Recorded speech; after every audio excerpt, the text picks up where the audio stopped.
இயேசு இந்த உலகத்தில் உலாவின நாட்களில் பல பட்டணங்கள் கிராமங்கள் தோறும் சுற்றி நடந்து ஜனங்களுக்கு நன்மை செய்து கொண்டு வந்தார். எல்லா இடத்திலுமே தேவை உள்ள மக்கள் இருக்கிறாங்க. அவர்களை இயேசு தேடி சென்று அற்புதங்களை செய்து மகிழ பண்ணினார். எரிகோ என்ற ஒரு பட்டணம், இன்றைக்கும் இஸ்ரவேல் தேசத்தில் எரிகோ என்ற பட்டணம் அதே பெயரில் இருக்கிறது. இந்த பட்டணத்துக்கு நான் போயிருக்கிறேன். இந்த அற்புதம் நடந்த அந்த இடத்தை பார்த்துருக்கிறேன். இங்கே சொல்லப்பட்ட சகேயு என்ற மனிதனுடைய வீடு அதுவும் ஞாபகார்த்தமாக அங்கே வச்சுருக்கிறாங்க. அந்த நடந்த சம்பவம், இந்த காரியம் நடந்த இடம் இப்பவும் இருக்கிறாரு.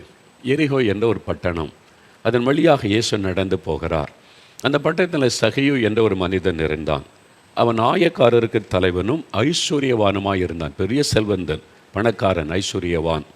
ஆயக்காரருக்கு தலைவனா chief tax collector, income tax ஆஃபீஸர்னு சொல்கிறோம்ல, அது மாதிரி அதுதான் அவருடைய பணி. அந்த நாட்களில் ரோமருடைய ஆட்சி, அவங்களுக்கு அவர் சேவை செய்து கொண்டிருந்தார். ஜனங்களிடத்தில் வரி வசூலித்து அரசாங்கத்துக்கு செலுத்தக்கூடிய ஒரு அதிகாரி. இன்றைக்கி மனிதன் தேடுவது ஒரு பதவி, பணம். இந்த ரெண்டுமே அவர்கிட்ட இருந்தது. நல்ல பதவி இருந்தது, நல்ல வேலை, அது மாத்திரம் பணம், பெரிய செல்வந்தர். இந்த ரெண்டுமே இருந்த போதிலும் அவருக்குள்ளே ஒரு வெறுமை காணப்பட்டது. சமாதானம் இல்லை, நிம்மதி இல்லை. ஏன்னு சொன்னால் அந்த மக்கள் அவனை பாவி என்று கருதினார்கள். காரணம் அநியாய சம்பாத்தியம். மக்களிடத்தில் அதிகமாய் வரி வசூலித்து அரசாங்கத்துக்கு செலுத்த வேண்டியதை எடுத்து மீதி அவன் எடுத்துக்கொள்ளுவான். அந்த காலத்திலேயே இப்படி இந்த பணத்தை கொள்ளையடிக்கிற ஒரு காரியம் இருந்தது. அதனால் மக்களுடைய பணத்தை அவன் கொள்ளையடித்து பணக்காரன் ஆகிவிட்டான் என்று அந்த மக்களெல்லாம் அவனை வெறுத்தார்கள். அது மாதிரி இவன் வீட்டுக்கு யார் போவா என்பதாக ஒதுக்கப்பட்ட ஒரு மனிதன். அதனால் அவனுடைய உள்ளத்தில் நிம்மதி இல்லை, சமாதானம் இல்லை. பதவி இருந்தது, பணம் இருந்தது, நிம்மதி இல்லை, சமாதானம் இல்லை. உங்கள் வாழ்க்கையை யோசித்து பாருங்கள். பெரிய வீடு தான், வசதி தான், கார் இருக்குது, எல்லாமே இருக்குது, நிம்மதி இருக்குதா? சமாதானம் இருக்குதா? நிம்மதியை தூங்க முடியுதா? யோசித்து பாருங்கள். ஒரு மனிதனுக்கு எவ்வளோ சொத்துக்கள், பதவி, பணம் இருந்தும் நிம்மதி இல்லாவிட்டால் அது உண்மையான ஆசீர்வாதமே அல்ல. இவனுடைய வாழ்க்கையில் எல்லாம் இருந்தது, அந்த ஆசீர்வாதம் இல்லை. தேவ சமாதானம் என்கிற ஆசீர்வாதம் இல்லை. அதனால் இயேசுவை பற்றி அவன் கேள்விப்படுகிறான். இயேசு என்ற ஒருவர் இந்த நம்ம நாட்டில் உலாவி கொண்டிருக்கிறார்.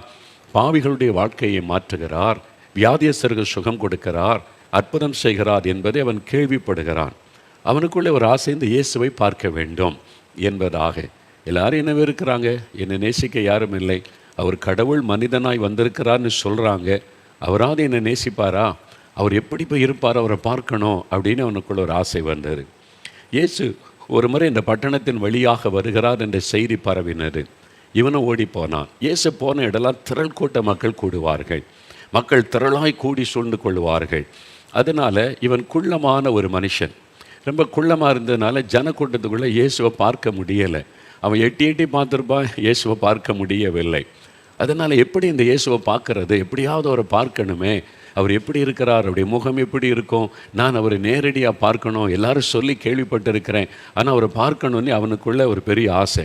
ஜனக்கூட்டத்துக்குள்ளே போய் அவரை பார்க்க முடியலை. அது மாத்திரம் இல்லை, ஜனங்கள் வேறு அவனை ஒதுக்கி தள்ளினாங்க. நீ பாவியான ஆள், நீ எங்கே வந்திருக்கிறீங்க இயேசுவை பார்க்கன்னு சொல்லி. அவன் பார்த்தா என்ன செய்யலாம், ஜனக்கூட்டத்திற்கு முன்னாக ஓடி ஒரு மரத்து மேலே ஏறி உட்கார்ந்து இயேசுவை பார்க்க காத்திருந்தான். நம்ம ஊரில் பார்த்திங்கன்னா சில அரசியல்வாதிகள் போகும்போது பெரிய கூட்டம் இருக்கிறதுனால மரத்து மேலெல்லாம் ஏறி உட்காந்துருப்பாங்க, சுவத்தில், மரத்தில். அது மாதிரி இவன் ஒரு பெரிய செல்வந்தன், பெரிய ஒரு பதவியில் இருக்கிறவன், அதையெல்லாம் மறந்துட்டான். இயேசுவை நான் பார்க்க வேண்டும், அவர் எப்படிப்பட்டவர், அவர் எப்படி இருப்பார். அதனால் மரத்து மேலே ஏறி உட்கார்ந்து காத்திருந்தான். வழியாக தானே இயேசு வருவார், பார்க்கலாம் என்று சொல்லி. அந்த சமயத்தில் இயேசு அந்த பக்கத்தில் வந்தவுடனே நின்றார். அவர் நின்று அவனை அண்ணாந்து பார்த்து பெயர் சொல்லி ஆண்டவர் கூப்பிடுகிறார். நேரடியாக அவனை சந்தித்து, சகைவை இறங்கி வா, என்னை பார்க்குறதுக்கு நீ அவளோடு மரத்து மேலே ஏறி உட்காந்துருக்கிற, உன் வீட்டுக்கு நான் வர்றேன் அப்படின்னு அவனுக்கு பெரிய சந்தோஷம். அவன் இறங்கி வந்து இயேசுவை தன் வீட்டுக்கு அழைத்து கொண்டு போனான். அந்த சம்பவம் தான் இந்த லூக்கா 19 அதிகாரத்தில் எழுதப்பட்டிருக்கிறது. அவனுக்குள்ள என்ன ஆசை, இயேசு எப்படிப்பட்டவர், அவரை அறிந்து கொள்ளணும். எனக்கு அன்பானவர்களே, இந்த இயேசு எப்படிப்பட்டவர், இதான் ரொம்ப முக்கியம். நீங்கள் அவரை அறியத்தான் அவருடைய ஆசீர்வாதத்தை நீங்கள் பெற்றுக்கொள்ள முடியும். கடவுள் என்றால் எப்படி இருப்பார்? நிறைய பேருக்கு பெரிய தவறான கற்பனைகள், கற்பனையில் வரையப்பட்ட படங்கள், கற்பனையில் செதுக்கப்பட்ட காரியங்கள். கடவுள் இப்படி தான் இருப்பான்னு மனிதனாக கற்பனை பண்ணி, அவருக்கு எத்தனை கை இருக்கும், எத்தனை தலை இருக்கும், எப்படி இருக்கும், இதெல்லாம் மனுஷனாக கற்பனையிலே உருவாக்கப்பட்ட காரியங்கள். ஆனால் அவர் எப்படிப்பட்ட, அவருடைய குணம் எப்படிப்பட்டது, அவருடைய சுபாவம் எப்படிப்பட்டது, அவருக்கும் எனக்கும் என்ன சம்பந்தம், இந்த கடவுள் எப்படிப்பட்டவர்னு சொன்னால் அது மூலமாக எனக்கு என்ன நன்மை, அவருக்கு இத்தனை மாதிரி சுபாவம் இருந்தால் அதனால் எனக்கு என்ன ஆசீர்வாதம், இதெல்லாம் நம்ம யோசிக்க வேண்டாம். அவர் எப்படிப்பட்டவர், வானத்தை பூமி உண்டாக்கின தேவன் எப்படிப்பட்டவராக இருப்பார். இந்த அற்புதத்தில் கவனிச்சிங்கன்னா இயேசுடைய சுபாவங்கள் தெளிவாக விளங்கும். நீங்கள் நிறைய இருக்கிறதில் இன்றைக்கி ஒரே ஒரு காரியத்தை நீங்கள் தெளிவாக அறிந்து கொள்ளணும். இதை அறிந்து கொண்டாலே உங்கள் வாழ்க்கையில் அற்புதம் நடந்துவிடும்.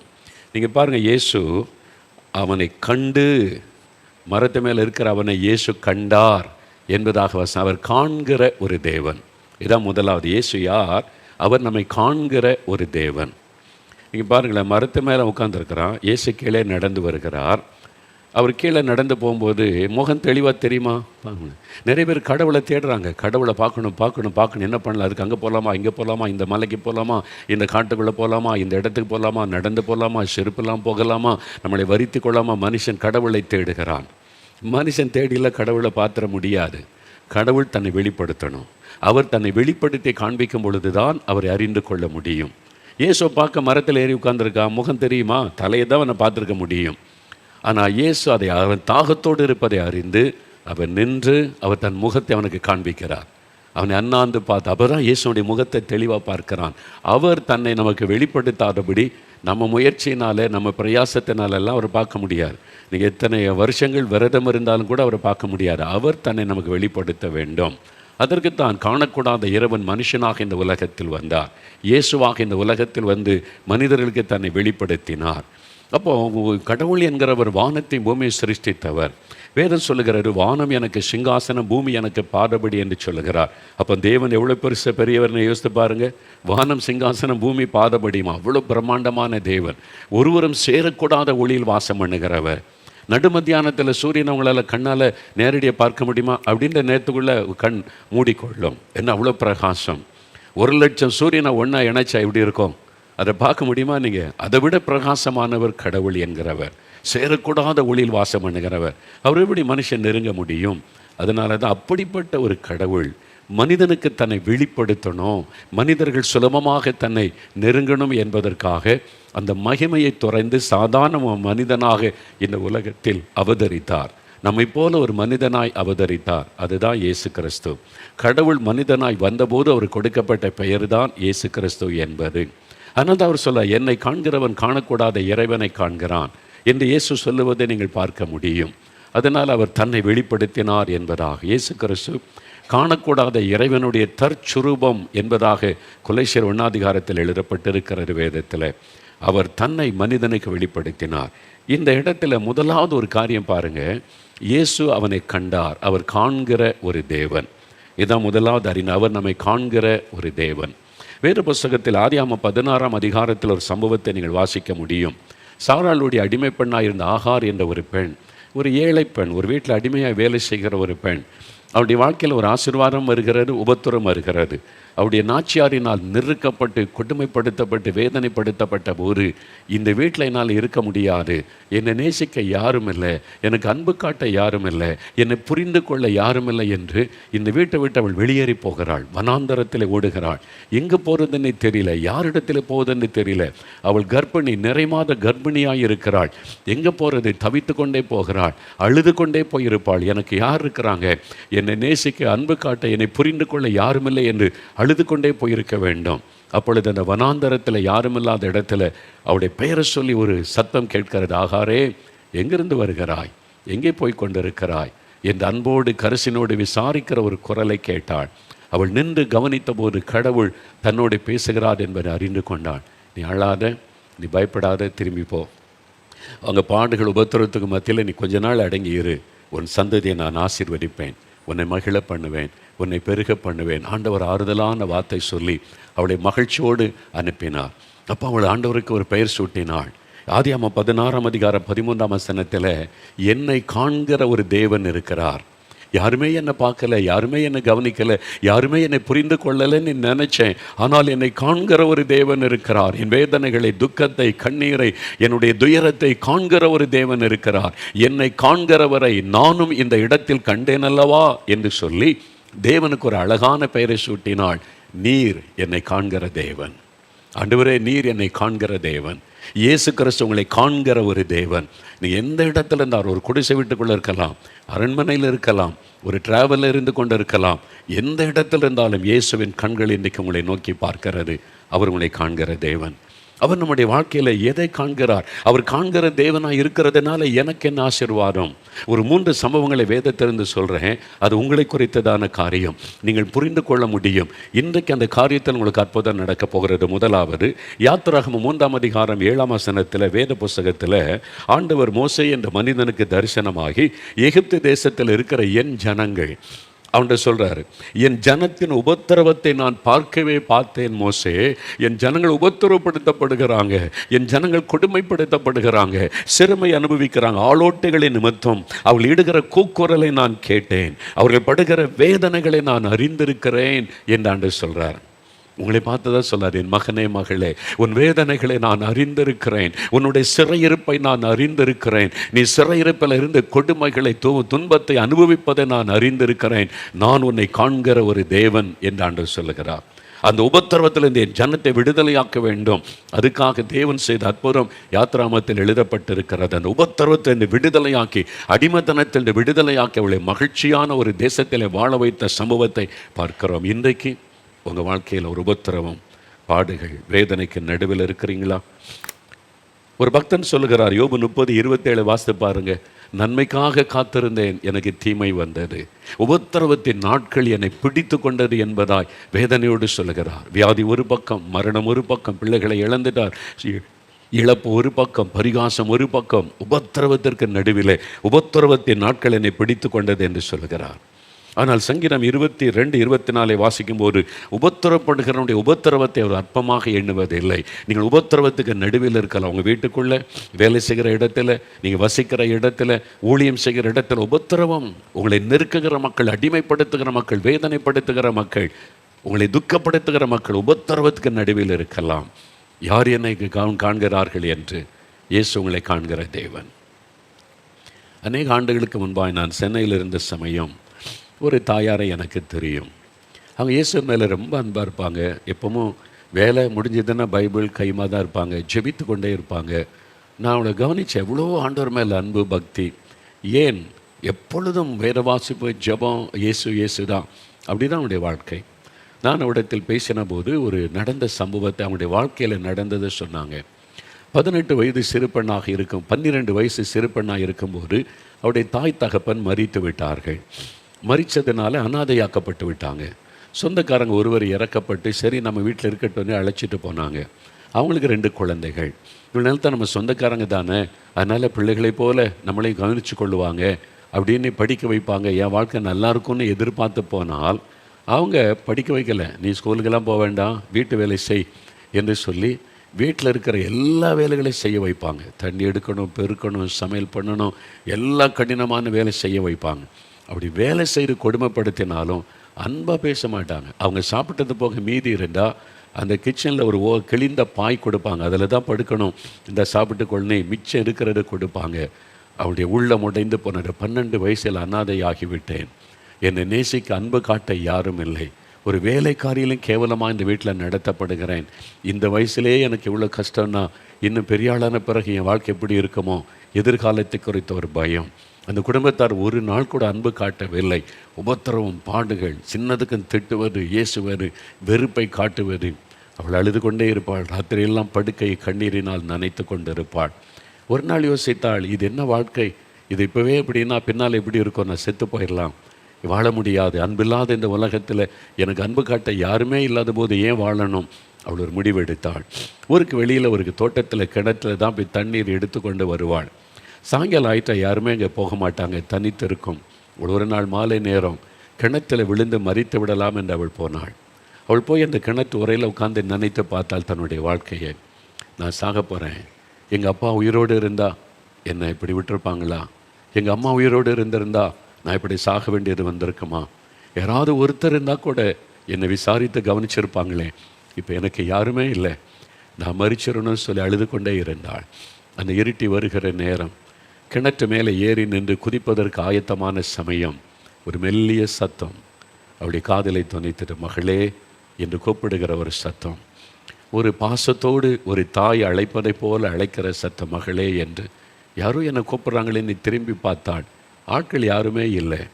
இது என்னுடைய மனப்பிரமையாக இருக்கும் என்று மறுபடியும் கிணற்றில் குறிக்க அவள் முயற்சித்த சமயம், மகளே, நான் இயேசு, நீ ஏசாகணும், நான் இருக்கிற உனக்கு தாயும் தகப்பனுமா நான் இருக்கிறேன், நீ கலங்காத, நீ போ, வீட்டுக்கு போ, நான் உன்னை ஆசீர்வதிப்பேன் என் ஆண்டவர் பாசத்தோடு பேசினார். என் உபத்திரவத்தை காண்கிற ஒரு தேவன் எனக்கு இருக்கிறார். என் பாடுகளை புரிந்து கொள்ளுகிற ஒரு தேவன் எனக்கு இருக்கிறார். நான் மரிப்பதை விரும்பாதபடி என்னை வாழ வைக்கிற ஒரு ஆண்டவர் எனக்கு இருக்கிறார்.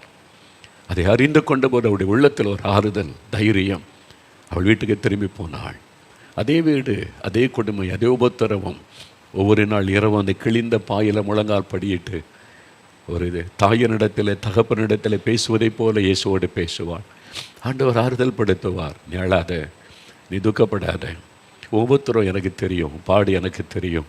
நான் சிலுவையில் எவ்வளோ பாடுபட்டேன் தெரியுமா, என்னை எவ்வளோ அவமானப்படுத்தினாங்க தெரியுமா, நான் இவ்வளோ நன்மை செய்யணும், இவ்வளோ உபத்திரப்படுத்தினாங்க, அதனால் உபத்திரம் எனக்கு தெரியும்.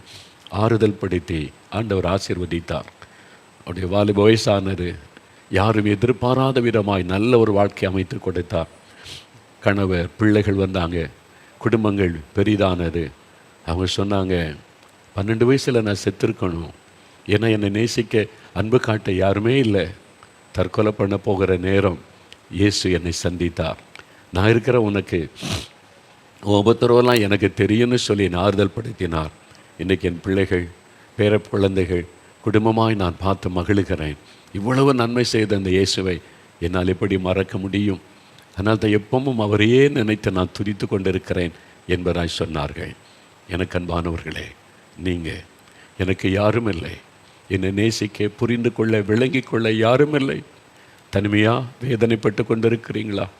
நெருக்கப்பட்டிருக்கிறேன், உபத்திரவத்துக்கு நடுவில் இருக்கிறேன்.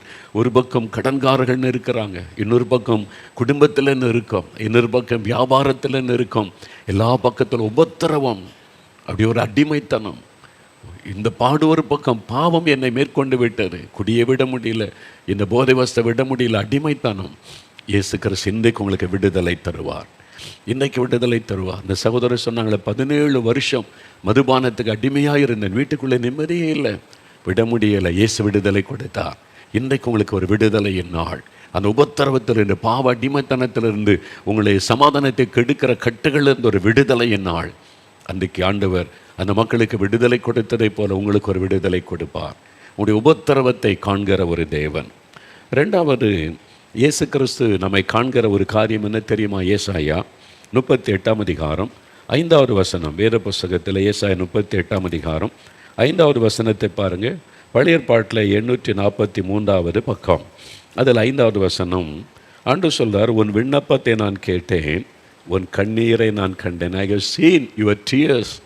உன் கண்ணீரை நான் கண்டேன், நான் உன்னை குணமாக்குவேன். ஆண்டவர் ஒரு அற்புதம் செய்கிறார். எசேக்கியா என்கிற ராஜா வியாதிப்பட்டு மரணப்படுக்கையில் ஆக்கிவிட்டார். வியாதியின் வேதனை ஒரு பக்கம். இன்னொரு செய்தி, இனிமேல் நீர் பிழைக்க மாட்டீர்.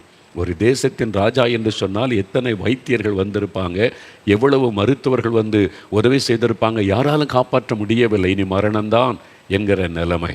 அப்போ அவர் ஆண்டவரிடத்தில் கண்ணீர் விட்டு அழுகிறார். அழுது அவர் ஜெபம் செய்கிறார். ஆண்டவர் இந்த கண்ணீரை கண்டார். ஆண்டவர் உடனே பதில் கொடுக்கிறார், உன் விண்ணப்பத்தை கேட்டேன், உன் கண்ணீரை நான் கண்டேன் என்பதாய். நம்முடைய கண்ணீரை அவர் காண்கிற ஒரு தேவன், உங்கள் கண்ணீரை காண்கிற ஒரு தேவன். ஆதியாகமம் 21ஆம் அதிகாரத்தில் வாசித்தால், இதே ஆகார் என்ற பெண் தன்னுடைய ஒரே மகன் இஸ்மவேலோட அவள் அனுப்பப்பட்டு விட்டாள். அவள் ஒரு கொஞ்சம் துருத்தியிலே தண்ணீர் வைத்திருந்தாள். வனாந்தரத்தில் போய் கொண்டிருக்கும் போது தண்ணீர் தீர்ந்து விட்டது.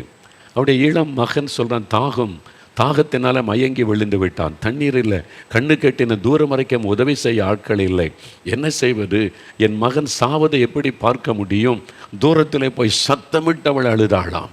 அந்த வனாந்தரம் உட்கார்ந்து அழுகிறாள், என் மகன் சாக போகிறான், என்னுடைய ஒரே ஆதரவு அவன்தான், அவனை நம்பித்தான் நான் புறப்பட்டு போய் கொண்டிருக்கிறேன், அவனை மறித்து விட்டால் எனக்கு யார் இருக்கிறார்கள்? அந்த மாதர்கள் கண்ணீர் விட்டு சத்தமிட்டு அவள் அழுதாள். ஆண்டவருடைய கண்ணீரை கண்டார், அவளுக்கு பதில் கொடுத்தார். ஆகாரே நீ அழாதே என்று சொல்லி ஆண்டவர் அவருடைய தண்ணீருக்காக துறவை காண்பித்து அவருடைய மகனை காப்பாற்றி ஆசீர்வதித்தார் என்ற அற்புத வேதத்தில் எழுதப்பட்டிருக்கிறது. அவர் கண்ணீரை காண்கிற தேவன். 1 சாமுவேல் 1 வாசிக்கும் போது, அன்னாள் என்ற ஒரு பெண், அவளுக்கு குழந்தை இல்லாததுனால நிந்தைகள், அவமானங்கள். ஒரு சகோதரி சொன்னாங்களே, 11 வருஷம் நிந்தை, குழந்தை இல்லாததுனால பரிகாசம். ஒரு ஃபங்க்ஷனுக்கு போனால் கூட ஒன்றை யாருங்க வர சொன்னார் என்று ஒதுக்கி வைக்கிற ஒரு சமுதாயம், காயப்பட்ட உள்ளம், ஏற்கனவே ஒரு ஆசீர்வாதம் இல்லைன்ற ஒரு துக்கம், சமுதாயம் புறக்கணிக்கிறதுனால, கேவலமாக பேசுறதுனால உண்டாகிற துக்கம், கண்ணீர். சொன்னாங்களே, அழுது கொண்டே இருப்பேன். அன்னாள் அழுது கொண்டே இருக்கிறாள். ஒரு நாள் மனம் கசந்து ஆண்டவரிடத்தில் அழுகிறாள். அவளுடைய நிந்தை மாற வேண்டும் என்பதற்காக அழுகிறாள். இன்றைக்கு நிந்தைக்கு நடுவில் நீங்கள் கண்ணீர் வடித்து கொண்டிருக்கிறீர்களா? உடைய கண்ணீரை காண்கிற தேவன், அன்னாளுடைய கண்ணீரை கண்டு அன்னாளை கடாட்சித்து அவளை ஆசீர்வதித்த ஆண்டவர் உங்களுக்கும் ஒரு அற்புதம் செய்வார். 1 சாமுவேல் 30 வாசித்து பாருங்கள். தாவீது தனக்கு பலனில்லாமற் போக மட்டும் சத்தமிட்டு அழுதாராம். தாவீதும் அவனோடு இருந்தவர்களும். காரணம் என்ன? மனைவி பிள்ளைகள் சொத்துக்களை இழந்து விட்டார்கள். சத்தர்கள் கொள்ளையடித்து கொண்டு போயிட்டாங்க. தனித்து விடப்பட்ட நிலைமை, எல்லாத்தையும் இழந்து போன ஒரு நிலைமை. இனி என்ன செய்வது என்று சத்தமிட்டு அழுதார்கள். நீங்கள் அழுது கொண்டு இருக்கிறீங்களா? எல்லாத்தையும் இழந்துட்டேன், சொத்துக்களை இழந்துட்டேன், வருமானத்தை இழந்துட்டேன், சரீர சுகத்தை இழந்துட்டேன், என் குடும்ப உறவை இழந்துட்டேன் என்று சொல்லி இழப்புக்கு மத்தியில் அழுது கொண்டு இருக்கிறீங்களா? தாவீதின் கண்ணீரை கண்டு தேவன் அற்புதம் செய்து இழந்து போன எல்லாவற்றையும் திரும்ப கொடுத்தார். உங்கள் வாழ்க்கையில் அந்த அற்புதம் நடக்கும். நீங்கள் இழந்து போனது எல்லாம் திரும்ப பெற்றுக்கொள்ளும்படி ஆண்டவர் உங்களுக்கு அற்புதம் செய்வார். ஆனால் இந்த 6ஆம் சங்கீதம் 6, 7, 8 வாசித்து பாருங்கள். என்னுடைய படுக்கையை நான் கண்ணீரினால் நனைக்கிறேன் என்று அந்த பக்தன் சொல்லுகிறார். இரவெல்லாம் அழுகிறார். அந்த கண்ணீர், அந்த படுக்கை கண்ணீரினால் நனைக்கப்படுகிறார்.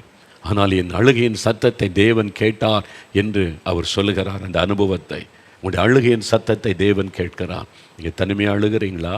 யாருக்கும் தெரியாமல் இரவு நேரத்தில் படுக்கையில் தலையணையை கண்ணீரினால் நனைத்து கொண்டு இருக்கிறீங்களா? தேவனுடைய கண்கள் அதை காண்கிறது. உடைய கண்ணீரை காண்கிறது. உடைய கண்ணீரை துடைக்க அற்புதம் செய்ய ஒரு ஆயத்தமாக இருக்கிற தேவன். யோபு 16:20 யோபு என்ற பக்தன் சொல்கிறான், என் சிநேகிதர்கள் என்னை பரிகசிக்கிறாங்க, ஆகவே என் கண்களிலே கண்ணீர் சொரிகிறது. அவர் அழுகிறார். சிநேகிதர்கள் பரிகாசம் பண்ணுறாங்க. நீங்கள் யாரை நேசித்தீங்களோ அவங்க உங்களுக்கு சத்துருவாக மாறிட்டாங்களா? அவங்க உங்களை பரிகாசம் பண்ணுறாங்களா? அவங்க உங்களை கேவலமாக பேசுகிறாங்களா? நீங்கள் நம்பினவங்க, நீங்கள் நேசித்தவங்க, உங்கள்கிட்ட நன்மை பெற்றவங்களே உங்களுக்கு சத்துருவாய் மாறி உங்களுடைய உள்ளத்தை காயப்படுத்துகிறாங்களா? கண்ணீர் உண்டாகிறதா? யோபு அப்படி அழுதார். என் சிநேகிதர்களே என்னை காயப்படுத்துகிறாங்க, என்னை துக்கப்படுத்துகிறார்கள் என்று கண்ணீர் விட்டு அவர் அழுதார். ஆண்டவர் அந்த கண்ணீருக்கு பதில் கொடுத்தார். அவர்களுக்கு மத்தியிலே தேவன் அவரை மறுபடியும் ஆசீர்வதித்து உயர்த்தினார். உங்களுடைய கண்ணீர் துடைக்கப்படும். உடைய கண்ணீரை காண்கிற தேவன் அவர். லூக்கா 7:13 இயேசு நாயின் என்ற ஊருக்கு போகும் பொழுது ஒரு விதவை அழுது கொண்டு வருகிறாள். அவருடைய ஒரே மகன் மரித்து விட்டான். கணவன் இல்லை, ஒரே மகன்தான் ஆதரவு. அவனும் மரித்து விட்டான். அநாதையாக்கப்பட்டு விட்டேன், இனிமேல் எனக்கு யார் இருக்கிறார்கள்? அழுது கொண்டே வருகிறாள். இயேசு அந்த கண்ணீரை கண்டவுடனே மனதுருகினார். மனது உருகி இயேசு சொல்லார், நீ அழாதே மகளே, ஸ்திரியே நீ அழாதே, நீ கண்ணீர் வடித்தால் என்னால் தாங்க முடியவில்லை, டோன்ட் கிரை, நீ அழாதே. இயேசு ஆறுதல் படுத்துகிற தேவன். நீங்கள் கண்ணீர் வடிக்கும் போது வேடிக்கை பார்க்கிற தேவன் அல்ல, உங்களுக்காக பரிதபிக்கிற ஒரு ஆண்டவர், மனதுருகுகிற ஆண்டவர். உங்களுடைய கண்ணீரை பார்த்து அவர் மனதுருகி சொல்லுகிறார், நீ அழாதே மகளே, நீ அழாதே மகனே, ஏன் அழுது கொண்டிருக்கிறாய், நீ ஏன் கண்ணீர் வடித்து கொண்டிருக்கிறாய் என்று சொல்லி நம்முடைய கண்ணீரை பார்த்து மனதுருகி ஆறுதல் படுத்துகிற ஒரு தேவன். ஆண்டவர் அந்த விரைவை பார்த்து சொன்ன, அழாதே. அவருடைய கண்ணீரை நிரந்தரமாக துடைக்க நான் என்ன வெறும் ஆறுதல் போதாது, வெறும் ஆறுதலை வைத்து அவருடைய கண்ணீரை துடைக்க முடியாது. அந்த மரித்து போன மகன் உயிரோடு எழும்பணும். இயேசு ஒரு அற்புதம் செய்தார்.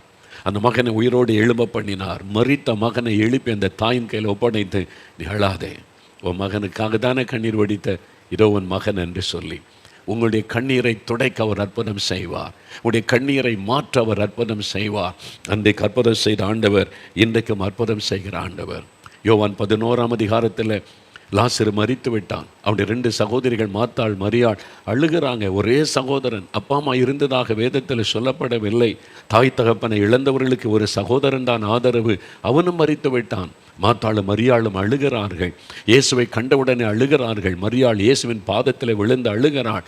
அதை அழுதவுடனே எல்லாரும் அழுகிறாங்க. இயேசு அதை பார்த்த உடனே வேதம் சொல்லுகிறாரு, யோவான் 11:33 இயேசு ஆவியில் கலங்கினார். என் பிள்ளைகள் அழுகிறாங்களே, என் பிள்ளைகள் அழுகிறாங்களே, நான் நேசித்த என் பிள்ளைகள் அழுகிறாங்களே. ஆண்டவருடைய உள்ளம் கலங்கினது, ஆவியிலே கலங்கி துயரம் அடைந்தார் என்று வேதம் சொல்லுகிறது. நம் துயரத்திலே பங்கு பெறுகிற ஒரு ஆண்டவர், நம்முடைய துயரத்தை பார்த்து ஒதுங்கி நிற்கிற ஆண்டவர் அல்ல. அந்த துயரத்திலும் ஏதாவது நன்மை கிடைக்குமா, நீ என்ன தருவை என்று கேட்கிற ஆண்டவர் அல்ல. நம்முடைய துயரத்திலே பங்கு பெறுகிற ஆண்டவர். இயேசு ஆவியில் கலங்கி துயரம் அடைந்தார், என் பிள்ளைகள் அழுகிறார்களே என்று 35ஆம் வசனம் சொல்லுகிறது. இயேசு கண்ணீர் விட்டார். ஜீசஸ் வெப்ட். அவர் அடைக்கடைக்கு பார்த்திருப்பார், என் பிள்ளைகள் அழுகிறார்கள், அவர் அற்புதம் செய்ய போகிறார். ஆனாலும் தன் பிள்ளைகள் அழுகிறதை பார்த்து கண்ணீர் வடித்தார். மனிதர்களுக்காக கண்ணீர் வடித்த ஒரு ஆண்டவர் இயேசு கிறிஸ்து. அவருடைய துயரங்களை பார்த்து, கண்ணீரை பார்த்து அவளோடு சேர்ந்து கண்ணீர் வடித்த ஆண்டவர் இயேசு அவருடைய கண்ணீரை துடைக்க ஒரு அற்புதம் செய்கிறார். மரித்து போன லாசருவை உயிரோடு கூட எழும்ப பண்ணி அவருடைய கண்ணீரை ஆனந்த கண்ணீராய் மாற்றினார். அவருடைய கண்ணீரை காண்கிற தேவன், உடைய கண்ணீரை மாற்றும்படி அற்புதம் செய்கிற ஒரு தேவன். பிரியமானவர்களே, என் ஊழிய பாதையில் அப்படி ஏராளமான மக்களை சந்தித்திருக்கிறேன். கண்ணீர் விட்டு அழுவாங்க. அந்த ஆண்டவர் இந்த கண்ணீருக்கு இறங்கி அற்புதம் செய்து அடுத்த முறை மகிழ்ச்சியோடு வந்து சொல்லுவாங்க, ஆண்டவர் எங்களுக்கு அற்புதம் செய்துட்டார், எங்களுடைய கண்ணீரை துடைத்து விட்டார் என்று மகிழ்ச்சியோடு சொல்லுவாங்க. அப்படி தானே வந்து சாட்சி சொல்கிறாங்க. உங்கள் கண்ணீரை ஆண்டவர் காண்கிறபடியால் கண்ணீரை துடைக்க ஒரு அற்புதம் செய்வார். ஒரு சமயம் ஒரு கிராமத்துக்கு ஊழியத்தில் சென்றிருந்தோம். கூட்டம் நடைபெற்று கொண்டிருந்தது. இரவு நேரத்தில் மைதானத்திலே கூட்டம் நடைபெற்றது. நாங்கள் ஒரு இடத்துல தங்க வைக்கப்பட்டிருந்தோம். ஒரு நாள் கூட்டம் ஆரம்பிக்கிற நேரம் ஒரு தாயார் வந்து நின்று தங்கியிருந்த இடத்துல வெளியே நின்று சத்தமிட்டு அழுதார்கள். என்ன ஒரு சகோதரி அழுகிற சத்தம் கேட்கிறது என்று வந்து பார்த்தால், பிரசங்கியாரை பார்க்கணும். அப்போ நான் தான் பிரசங்கியார், இங்கே பிரசங்கம் பண்ண வந்திருக்கிற ஐயா, என் வீட்டுக்கு வாங்க, உடனே வாங்க அப்படின்னு அழுகிறாங்க. நான் சொன்னேன், கூட்டம் ஆரம்பிச்சிட்டம்மா, இப்போ பிரசங்கம் பண்ண போகணுமே, என்ன விஷயம் என்று கேட்டேன். என் மகள் மரண அவஸ்தையில் இருக்கிறாள், என் மகள் மரண படுக்கையில் இருக்கிறாள், நீங்கள் வந்து ஒரு ஜெபம் பண்ணுங்க, என் மகளுக்கு இயேசு ஒரு அற்புதம் செய்யணும்னு கண்ணீர் விட்டு அழுகிறாங்க. அப்படியே கண்ணீர் வடிந்து கொண்டே இருக்க, அவருடைய முகம் சோகத்தினால் நிறைந்து அழுது கொண்டு இருக்கிறாங்க. ஆனால் எனக்கு கூட்டத்தில் நான் பிரசங்கம் பண்ணணும், அதற்கான வேலை வந்து விட்டது, பாட்டெல்லாம் ஆரம்பிச்சிட்டாங்க. நான் சொன்னேன், அம்மா நீங்கள் கண்ணீரோடு வந்திருக்கிறீங்க, கூட்டம் முடிஞ்ச உடனே நான் உங்கள் வீட்டுக்கு வரேன், நான் இங்கே தானே தங்கியிருக்கிறேன், இல்லை நாளை காலையில் கூட உங்கள் வீட்டில் வந்து ஜெபம் பண்ணுவேன்னு சொன்னேன். அவங்க சொன்னாங்க, இல்லையா, நீங்கள் வர்றதுக்குள்ளே என் மகள் செத்து போயிடுவா, என் மகள் மறிச்சு போயிடுவா, நாளைக்கு வந்தால் என் மகளுடைய பிணத்தை தான் நீங்கள் பார்க்கணும், மரணத்தோடு போராடி கொண்டு இருக்கிறாள், உடனே நீங்கள் வாங்கன்னு சொல்லி அழுதார்கள். அந்த கண்ணீர் என் உள்ளத்தை அசைத்து விட்டார். என் கூட இந்த ஊழியக்காரிடத்தில் நீங்கள் கொஞ்சம் ஆரம்ப நிலைமையை கவனித்து கொள்ளுங்கள், நான் போய் ஒரு ஜெபம் பண்ணிட்டு வந்துடுறேன்னு சொல்லி என் கூட 2-3 பேர் வந்தார்கள். திருவெல்லாம் அழுது கொண்டே வர்றாங்க, ஏங்கி ஏங்கி அழுகிறாங்க, கண்ணீர் வேக வேகமாக நடக்கிறாங்க, எங்களை அழைத்து கொண்டு போகிறாங்க. நான் அதுக்குள்ளே தான் விசாரித்தான், ஒரு விதவை, கணவர் இல்லை, ஒரே மகள்.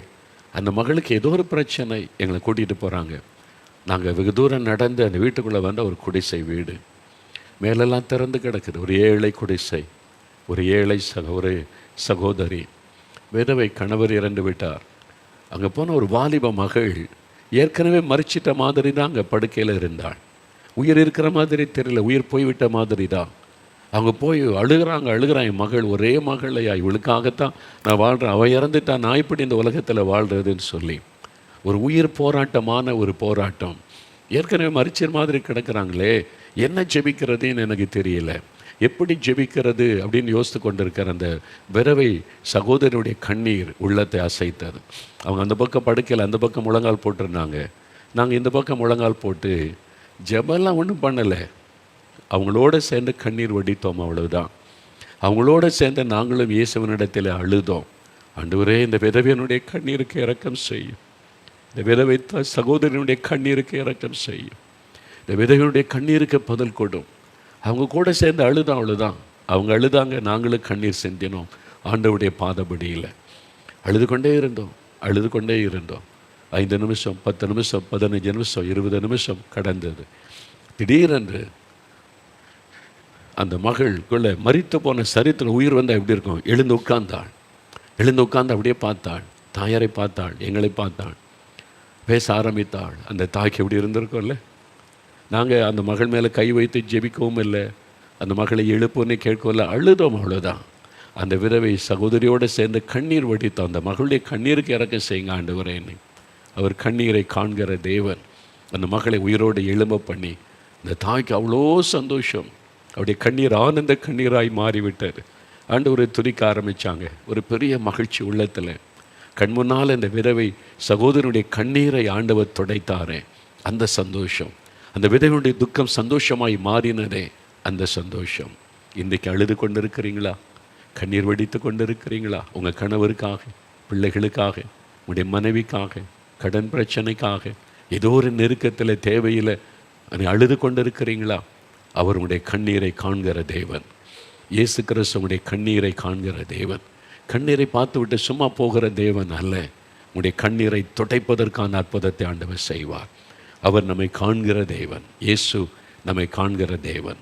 மூன்றாவது இன்னொரு வசனத்தை வாசித்துட்டு நாம் ஜெபிக்க போகிறோம். 1 சாமுவேல் 16 அதிகாரம் 7வது வசனம். 1 சாமுவேல் 16 அதிகாரம் 7வது வசனத்தில் ஆண்டவர் சொல்றார், மனுஷன் பார்க்கிறபடி நான் பாரேன், மனிதன் முகத்தை பார்க்கிறான், கர்த்தரோ இருதயத்தை பார்க்கிறார். அவர் நம்முடைய இருதயத்தை பார்க்கிற ஒரு தேவன். நம்முடைய உபத்திரவத்தை பார்க்கிறார், நம்முடைய கண்ணீரை அவர் கவனித்து பார்க்கிறார், நம்முடைய இருதயத்தை பார்க்கிறார். இப்போ உங்களுக்கு ஒரு அற்புதம் தேவை, ஒரு விடுதலை தேவை, சுகம் தேவை, ஒரு கண்ணீர் வேதனையில் இருக்கிறீங்க, இயேசுவே நீ கூப்பிடுறீங்க. அவருடைய கண்கள் உங்களுடைய இருதயத்தை நோக்குகிறது. உங்களுக்கு அற்புதம் செய்ய வேண்டுமானால் உங்களுடைய இருதயம் எப்படி இருக்கிறது என்று ஆண்டவர் பார்க்கிறார். அதில் விசுவாசம் இருக்கிறதா, சந்தேகம் இருக்கிறதா, அதில் அந்த இருதயத்தில் ஆண்டவர் மேல் அன்பு இருக்கிறதா, சுயநலம் இருக்கிறதா? ஆண்டவருடைய இருதயத்தை பார்க்கிறார். நம்முடைய இருதயத்தை அவர் கண்ணோக்கி பார்த்து அதற்கு ஏற்றபடி தான் அற்புதம் செய்கிறார். அப்போ நம்முடைய இருதயம் எப்படி இருக்கிறது? நம்முடைய இருதயத்தை குறித்து வேதத்தில் என்ன சொல்லியிருக்கு தெரியுமா? எரேமியா 17 அதிகாரம் 9ஆம் வசனம், மனுஷனுடைய இருதயம் திருக்குள்ளதும் மகா கேடுள்ளதுமாக இருக்கிறதாம்.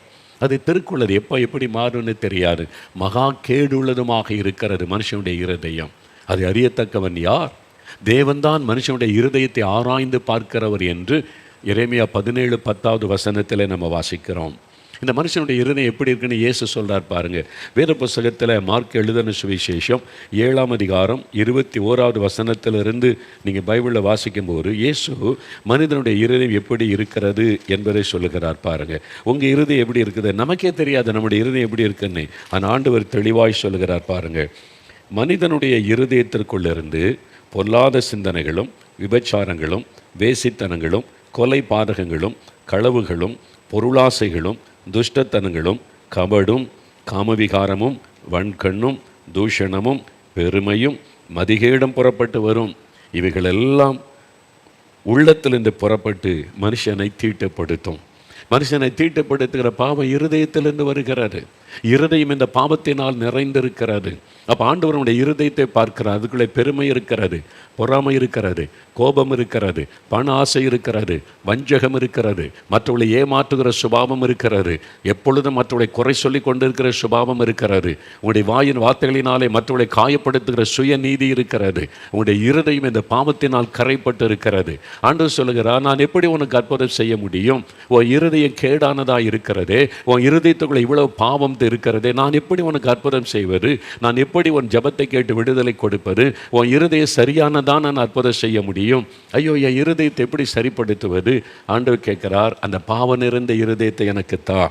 நீதிமொழிகள் 23:26 மகனே உன் இருதயத்தை எனக்கு தான்னு கேட்கிறார். ஆண்டவரே, இது பாவம் நிறைந்த இருதயம், இதுக்குள்ள நிறைய பாவம்லாம் இருக்குது, அசுத்தமெல்லாம் இருக்கிறது, அதைத்தான் எனக்கு தா, நான் உனக்கு புது இருதயமாய் மாற்றி தருகிறேன் என்று ஆண்டவர் சொல்லுகிறார். ஒரு மனிதனுடைய இருதயத்தை புதிதாய் மாற்றக்கூடிய வல்லமை இயேசு கிறிஸ்துவுக்கு மட்டும்தான் உண்டு. இந்த பாவம் நிறைந்த இருதயத்தை ஒரு பரிசுத்தமான இருதயமாய் மாற்றக்கூடிய வல்லமை இயேசு கிறிஸ்துவுக்கு மட்டும்தான் உண்டு. அதனால தான் ஆண்டவர், நீ பணம் கொடு, செல்வம் கொடு, பரிகாரத்துக்கு அதை கொடு, இது கொடு என்று இயேசு கேட்கவில்லை. உன் இருதயத்தை எனக்கு தா. அது பாவம் நிறைந்த இருதயம், கரைப்பட்ட இருதயம் என்று எனக்கு தெரியும், அது எனக்கு தா. ஏனென்றால் நான் அதை புதிதாக்கி உனக்கு தருவேன், புதிய இருதயமாய் மாற்றி விடுவேன், உன் இருதயம் பரிசுத்தமாக்கி விடும். எப்படி? நான் வந்து அந்த இருதயத்தில் வாசம் பண்ணுவேன். ஆண்டவர் வாசம் பண்ணக்கூடிய இடம் எது தெரியுமா? பெரிய பெரிய கட்டடங்கள், ஆலயங்கள், கோபுரங்களை கட்டி இங்கே தான் கடவுள் வாசம் பண்ணுவார் என்றால் உங்களை நீங்களே ஏமாற்றி கொள்ளுகிறீர்கள் என்ற அர்த்தம். வேதத்தில் தெளிவாய் சொல்லுகிறது, நம்முடைய சரீரம்தான் தேவன் வாசம் பண்ணக்கூடிய ஆலயம். மனிதன் மனிதனுக்குள்ளே தேவன் வாசம் பண்ணுகிறார். நம்முடைய இருதயத்துக்குள்ளே அவர் வாசம் பண்ணுகிறார். நம்முடைய சரீரம்தான் தேவனுடைய ஆலயம். நமக்குள் வந்து அவர் வாசம் பண்ண விரும்புகிறார். அப்போ இருதயம் பரிசுத்தமாக்க வேண்டும். நம்மை நாமே பரிசுத்தமாக்கி கொள்ள முடியாது. நம்மை நாமே பரிசுத்தப்படுத்தி கொண்டு நாம் பரிசுத்தன் என்று சொல்லிவிட முடியாது. நமக்கு ஒருவருடைய உதவி தேவை. அதுதான் இயேசு கிறிஸ்து. நானே உன்னை பரிசுத்தமாக்கிற கர்த்தர் என்று சொல்லி இருக்கிறார். இயேசு கிறிஸ்துவாகிய நான் உன்னை விடுதலையாக்கினால் மெய்யாகவே நீ விடுதலை ஆவாய். பாவத்திலிருந்து சாபத்திலிருந்து உன்னை அடிமைப்படுத்துகிற அந்த அசுத்த பழக்கத்திலிருந்து நான் உனக்கு விடுதலை தருவேன் என்று வாக்கு கொடுக்கிறவர் இயேசு கிறிஸ்து. எப்படி அவரால் நம்மை பரிசுத்தமாக்க முடியும்? அதுக்கு தான் இயேசு சிலுவையிலே தன் பரிசுத்தமுள்ள இரத்தத்தை சிந்தினார். மனிதனுடைய பாவம் மன்னிக்கப்பட்ட சாபத்திலிருந்து விடுதலை உண்டாக ஒரு பரிசுத்தமுள்ள மனுஷ ரத்தம் சிந்தப்பட வேண்டும். ரத்தம் சிந்துதல் இல்லாமல் பாவ மன்னிப்பு இல்லை என்று எல்லா மதங்களின் வேதங்களும் குறிப்பிட்டு சொல்லுகிறது. அந்த ரத்தம் சிந்தப்பட வேண்டும். அது பரிசுத்தமுள்ள குற்றமில்லாத இரத்தமாய் இருக்க வேண்டும். எல்லா மனிதருக்குள்ளும் பாவ சுபாவம் இருக்கிறது. ஆகவே கடவுளே மனிதனாய் வந்து பரிசுத்தமாய் வாழ்ந்து தன் பரிசுத்தமுள்ள இரத்தத்தை சிலுவையிலே சிந்தினார். அந்த இயேசு கிறிஸ்துவின் இரத்தம் சகல பாவங்களை நீக்கி நாம் இருதயத்தை சுத்திகரிக்கும். நம்முடைய இருதயத்தை பாவமர கழுவக்கூடிய வல்லமை இயேசுவின் இரத்தத்திற்குத்தான் உண்டு. நீங்கள் எப்போ இயேசுவே என் பாவத்தை மன்னியும், என் இருதயத்தை உடைய இரத்தத்தினால ஆண்டவரை கழுவி சுத்திகரியும், எனக்குள்ளே வந்து நீங்கள் வாசம் பண்ணணும், என் கூட இருக்கணும்னு ஜெபிச்ச உடனே இயேசு கிறிஸ்துவுடைய இரத்தம் உடைய இருதயத்தை கழுவும். நீங்கள் இயேசுவை ஏற்றுக்கொள்ளும் பொழுது கண்ணுக்கு தெரியாத ஒரு அற்புதம் நடக்கும். உங்களுடைய இருதயத்தில் இந்த மாற்றம் வருவதை காண்பீங்க. ஒரு நிம்மதி, ஒரு சமாதானம், ஒரு மகிழ்ச்சி. அவங்க சொன்னாங்களே, இப்போ நிம்மதியாக நான் தூங்குறேன், நிம்மதியாக இருக்கிறேன், மன மகிழ்ச்சியாக இருக்கிறேன். எப்படி? அது இயேசு கிறிஸ்துவின் இரத்தம் நம்முடைய இருதயத்தை கழுவி சுத்திகரித்து பாவத்தின் பாரம் விலகும் பொழுது நமக்குள் வந்து அவர் வாசம் பண்ணும் பொழுது அந்த சந்தோஷம். இதைத்தான் ரட்சிப்பின் சந்தோஷம், இதுதான் பாவ மன்னிப்பின் சந்தோஷம், இதுதான் தேவ சமாதானம் என்று சொல்லுவது. இந்த ஆசீர்வாதத்தை இயேசுவால் மட்டும்தான் கொடுக்க முடியும். என்றால் மனிதனுக்காக ரத்தம் சிந்தி மரித்து உயிர்த்தெழுந்த ஒரே ஒருவர் இயேசு கிறிஸ்து மாத்திரம்தான். நீங்கள் அதை விசுவாசித்த இயேசுவே உங்களுடைய ரத்தத்தினால் என் இருதயத்தை கழுவும், இந்த பாவத்தில் இந்த விடுதலை தாரும், எனக்கு அந்த சந்தோஷம் வேணும்னு கேட்டால் இப்பொழுது இன்றைக்கு இதே நேரத்தில் நீங்கள் பெற்றுக்கொள்ள முடியும். அதற்காக நீங்கள் நீண்ட தூரம் பிரயாணப்பட வேண்டியதில்லை. உங்களை வரித்து கொள்ள வேண்டிய அவசியம் இல்லை. அதற்காக பணம் செலவு பண்ண வேண்டிய அவசியம் இல்லை. பாவ மன்னிப்பு இலவசம், பாவத்திலிருந்து விடுதலை இலவசம், தேவ சமாதானம் இலவசம். ஆண்டவர் அதை இலவசமாய் நமக்கு தருகிறார். அதற்காக அவர் தன்னையே சிலுவையிலே பலியாய் கொடுத்து விட்டார். நீங்கள் விசுவாசித்தால் போதும். இன்றைக்கு இப்போ உங்களுடைய கண்ணீரை ஆண்டவர் களிப்பாக மாற்றி விடுவார். அவர் உங்களுடைய கண்ணீரை காண்கிற ஒரு தேவன், உபத்திரவத்தை காண்கிற ஒரு தேவன், உங்களுடைய வேதனைகளை காண்கிற ஒரு தேவன், அவர் உங்களுடைய இருதயத்தை காண்கிற ஒரு தேவன். இயேசு கிறிஸ்துவுடைய கண்கள் நம்மை கவனித்து கொண்டு இருக்கிறது. நீங்கள் எந்த இடத்துல இருக்கிறீங்க, அவருடைய கண்கள் உங்களை பார்க்கிறது. உங்களுடைய இருதயம் எப்படி இருக்கிறது, இயேசுடைய கண்கள் பார்க்கிறது. உங்களுடைய குடும்பத்தில் எனக்கு எவ்வளவு நெருக்கம், இயேசுடைய கண்கள் பார்க்கிறது. நீங்கள் என்ன உபத்திரவத்தில் பாடுகள் மத்தியில் இருக்கிறீங்க, இயேசுடைய கண்கள் பார்க்கிறது. உங்களை பார்த்து கொண்டே இருக்கிற ஒரு அற்புதமான ஆண்டவர். அவர் உங்களை நேசிக்கிறார், மனதுருகுகிறார். இப்போ அவரை நோக்கி நம்ம ஜெபிக்க போகிறோம். ஆண்டவரே, நீர் என்னை காண்கிற தேவன், யாருமே எனக்கு இல்லை, அன்பு காட்ட, என்னை நேசிக்க, என்னை கவனிக்க என்று எண்ணினேன். ஆனால் நீர் என்னை காண்கிற தேவன், உம்முடைய கண்கள் என்னை காண்கிறது. இந்த உபத்திரவத்திலிருந்து எனக்கு விடுதலை வேண்டும், இந்த அடிமைத்தனத்திலிருந்து விடுதலை வேண்டும். ஆண்டவரே, என் கண்ணீரை துடைக்கணும், எனக்கு ஒரு அற்புதம் வேணும். விசுவாசத்தோடு ஜெபிச்சிங்கன்னா இன்றைக்கு அந்த அற்புதத்தை நீங்கள் கட்டாயம் பெற்றுக்கொள்வீர்கள். இப்போ நம்ம ஜெபிக்க போகிறோம். உங்களுக்காக சிலுவையில் மரித்து 3வது நாள் உயிரோடு கூட எழுந்து சதா காலங்களிலும் உயிரோடு இருக்கிறவர் இயேசு கிறிஸ்து இப்போ உங்கள் பக்கத்தில், உங்கள் வீட்டில், உங்கள் அருகில் நின்று கொண்டு இருக்கிறார். ஆஸ்பத்திரியில் இருந்து இதை பார்த்து கொண்டு இருக்கிறீங்களே, ஆஸ்பத்திரியில் உங்கள் படுக்க பக்கத்தில் அவர் நின்று கொண்டு இருக்கிறார். உங்களுடைய துயரத்தை மாற்ற, கண்ணீரை துடைக்க, உங்களுடைய இருதயத்தை மாற்றி புது இருதயம் கொடுக்க உங்களுக்கு ஒரு அற்புதம் நடக்க போகிறாரு. இப்பொழுது முடிந்தவர்கள் முழங்கால் படியிட்டு கொள்ளணும். ஆண்டவருடைய சமூகத்தில் முடிந்தவர்கள் முழங்கால் படியிட்டு கொள்ளுங்க. முடியாதவர்கள் பரவாயில்லை. முடியாதவர்கள் உட்கார்ந்த வண்ணமாய், ஆனால் கண்களை மூடி நம்ம இயேசுவை மாத்திரம் கண்முன்னால் நிறுத்தி கருத்தாக ஜெபிக்கணும். கடமைக்காக அல்ல, இருதயத்தின் ஆழத்திலிருந்து கருத்தாக ஜெபிக்கணும். ஒவ்வொரு காரியமாக ஜெபிக்க போகிறோம். முதலாவது காரியம், நான் சிறையிருப்பில் இருக்கிறேன், ஒரு அடிமைத்தனத்தில் நான் இருக்கிறேன், இந்த பாவம் என்னை பாதிக்கிறது. மதுபான பழக்கம், போதை வஸ்துகள், இந்த பாவ பழக்கம் என் வாழ்க்கையில் வந்துவிட்டது. அது இத்தனை வருஷமாக என்னை தொடருகிறது. என் இருதயத்தில் பெருமை, பொறாமை, இச்சைகள், பாவங்கள் நிறைந்திருக்கிறது. என் இருதயத்தை இயேசு சுத்திகரிக்கணும், என் பாவத்தை எனக்கு மன்னிக்கணும், இந்த பாவத்திலிருந்து ஒரு விடுதலை எனக்கு வேணும், இயேசு கிறிஸ்துவின் ரத்தம் என் இருதயத்தை கழுவி சுத்திகரிக்கணும் அப்படின்றவங்களுக்காக முதலாவது ஜெபிக்க போகிறேன். அப்படிப்பட்டவர்கள் உங்களுடைய வலது கரத்தை இருதயத்தில் வைத்து உங்களுடைய கண்களை மூடி இயேசு கிறிஸ்துவை நோக்கி பாருங்கள். உங்கள் பக்கத்தில் நிற்கிறார். தன் பாவத்தை மறைக்கிறவன் வாழ்வடைய மாட்டான், அறிக்கை செய்து விட்டு விடுகிறவன் இரக்கம் பெறுவான். இயேசுவே, என் பாவத்தை மன்னியும், என் இருதயம் பரிசுத்தம் இல்லை, என் இருதயத்துக்குள்ளே பெருமை, பொறாமை, இச்சைகள், கோபங்கள், சண்டைகள், வைராக்கியங்கள், புறங்கொருவது, பொறாமை கொள்ளுவது, பண ஆசை, அநேக பாவங்களினாலே என் இருதயம் கரைப்பட்டு இருக்கிறது. உங்கள் இரத்தத்தினாலே என்னை கழுவுங்க ஆண்டவரே. அந்த பரிசுத்தமுள்ள இரத்தத்தினாலே என் இருதயத்தை கழுவுங்க. இந்த பாவம் என்னை அடிமையாக்கி விட்டது. மதுபானத்தை விட முடியலை, போதை வஸ்துகளை விட முடியலை, இந்த பாவ பழக்கத்தை விட முடியலை, என்னை தொடர்ந்து கொண்டே இருக்கிறது. இயேசுவே, எனக்கு விடுதலை கொடுங்க. இயேசுவே, உங்கள் இரத்தத்தினால் என் இருதயத்தை கழுவுங்க, என் உள்ளத்தில் வந்து வாசம் பண்ணுங்க, எனக்கு விடுதலை கொடுங்க, புது இருதயம் தாங்க. இயேசுவே, உம்முடைய இரத்தத்தின் வல்லமை எனக்குள் இறங்கட்டும். ஜெபம். தன் பாவத்தை மறைக்கிறவன் வாழ்வடைய மாட்டான், அறிக்கை செய்து விட்டு விடுகிறவன் இயேசுவனிடத்தில் இரக்கம் பெறுவான். அவர் எந்த பாவத்தை மன்னிக்க அதிகாரம் பெற்றவர், எந்த பாவத்திலிருந்து விடுதலை கொடுக்க வல்லமை உள்ளவர். என்னை மன்னியும், விடுதலை தாரும் என்று சொல்லி கேளுங்க. ஆண்டவரே, கண்ணீரோடு ஜெபிக்கிறாங்கப்பா. அந்த சகோதரன் அழுகிறாங்க ஆண்டவரே, இந்த மகள் அழுகிறாங்க ஆண்டவரே. இந்த பாவத்தை விட முடியலையே, நிம்மதி இல்லையே, நீ கண்ணீர் வடிக்கிறாங்க ஆண்டவரே. தகப்பனே, ஆண்டவரே, சிலுவையில் இவங்களுக்காக தான ரத்தம் சிந்தினீங்க, சிலுவையில் இவங்களுடைய பாவத்தை சுமந்தீங்களே, அதை நினைத்தருளும். இயேசுவே, என் இருதயத்தை உடைய ரத்தத்தினால கழுவும். இயேசுவே, என் உள்ளத்திலே நீர் வாரும். இயேசுவே, இந்த பாவத்திலிருந்து எனக்கு விடுதலை தாரும் என்று ஜெபிக்கிற இந்த வாலிப தம்பியை பாருங்க, இந்த வாலிப மகளை பாருங்க ஆண்டவரே, இந்த தகப்பனாரை, தாயாரை பாருங்க. இயேசுவே, இப்பொழுது உம்முடைய ரத்தத்தின் வல்லமை அவங்களுக்குள்ள இறங்கட்டும். சிலுவையில் சிந்தின அந்த ரத்தத்தின் வல்லமை அவங்களுக்குள்ள இறங்கட்டும். இயேசு கிறிஸ்துவின் ரத்தம் சகல பாவங்களை நீக்கி சுத்திகரிக்கும் என்ற வார்த்தையின் வல்லமை இப்பொழுது அவருடைய வாழ்க்கையில வெளிப்படட்டும். பாவ கட்டுகள் அறுக்கப்படட்டும். அந்த பாவத்தின் பாரம் உள்ளத்தை விட்டு விலகட்டும். அவருடைய இருதயம் பரிசுத்தமாக்கப்படட்டும். இயேசுவே, தொடுங்க ஆண்டவரே, இந்த மகளை தொடுங்க, அந்த மகனை தொடுங்க. இயேசுவே, விடுதலை தாங்க, விடுதலை தாங்க, என் பாவத்தை மன்னிங்க, எனக்கு விடுதலை தாங்க. நீ கதறுகிறாங்களப்பா, அவருடைய கண்ணீரை தொடுங்க, அவளுக்கு அற்புதம் செய்யுங்க, அற்புதம் செய்யுங்க. ஆண்டவருடைய வல்லமை தொடுகிறதற்காக நன்றி. உம்முடைய இரத்தத்தின் வல்லமை தொடுகிறதற்காக நன்றி. நன்றி ஆண்டவரே, உமக்கு நன்றி.